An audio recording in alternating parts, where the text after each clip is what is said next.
اليوم غنيتي أحلى ما غنيتي بالمدرسة صراحة. بدعتي اليوم.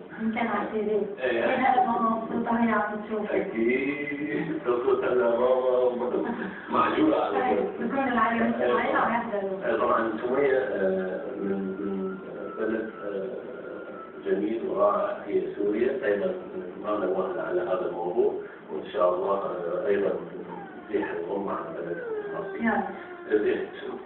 سمية أنت عفوا أريد نطلق منك كمان، لكن أنا ما سألتك أنه أنت هل تستمر بالدراسة بشكل فعلي بالاستمرار؟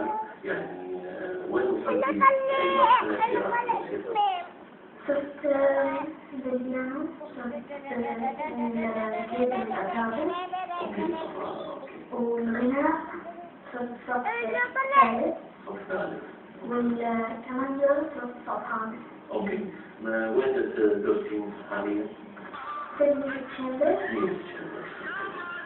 ومين اللي قاعد يكون الامتحانات؟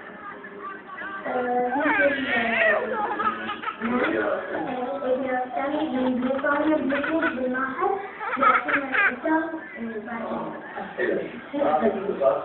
هذه الأيام